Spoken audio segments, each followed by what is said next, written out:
YS Jaganmohan Reddy నిన్న కరెక్ట్గా అడిగాడు కదా, మంత్రుల కమిటీ ఎందుకు వచ్చింది మరి, ఏది ఎక్కడ సింహాచలం అప్పన్న దగ్గరికి మంత్రుల కమిటీ ఎందుకు వచ్చింది?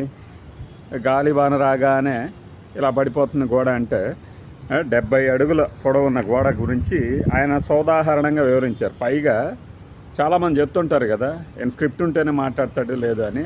నిన్న ఫైర్ కనపడింది. లేకపోతే ప్రతి చందనోత్సవానికి వర్షం పడుతుంది అనే విషయాన్ని ఎవరైనా చెప్పారా జగన్ చెప్పకముందు? ఇప్పుడు చచ్చినట్టు ఈ దినం కూడా అదే రాసుకుంటూ వచ్చింది.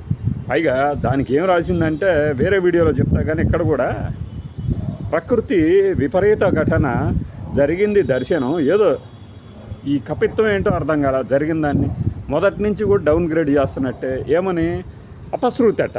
నువ్వు వీణబట్టుకొని ఏమన్నా వాయిస్తున్నావు? అపశృతి వాయించడానికి అపశృతి రాగం పలికిందంటానికి అంత పెద్ద విషాదం జరిగితే అపశృతి. నీ ఇంట్లో జరిగినప్పుడే అదో పెద్ద జాతికి విపత్తు, అవతల ఇళ్లలో జరిగినప్పుడే అపశృతిలా.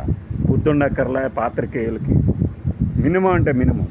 మాజీ ముఖ్యమంత్రి జగన్మోహన్ రెడ్డి తొందరగా వెళ్తేనేమో అదిగదిగో వెంటనే వచ్చేసాడు.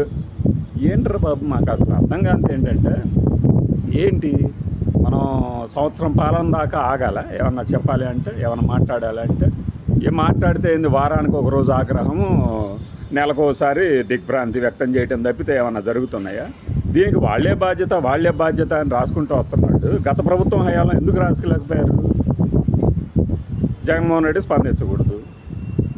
సరే, ఆయన వచ్చి స్పందిస్తున్నప్పుడు ₹1 కోటి ఇవ్వాలన్నప్పుడు ఇంకొకటి సత్రకాయగాడు 2 కోట్లు 2 కోట్లు అని ఈ బ్యాచ్ దూరంగా ఉండాలన్నమాట నినాదాలు ఇచ్చే చోట.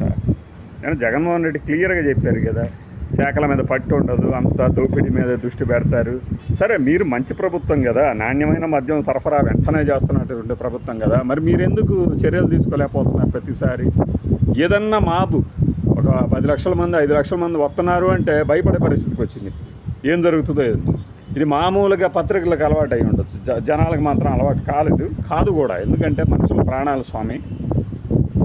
ఎలా ఇలాంటి వీడియోలు పెట్టుకున్నా, సమర్థించుకున్నా, మరొకటి చేసిన ప్రాణాలను అయితే వెనక్కి తిరిగి తీసుకురాలేరు కదా.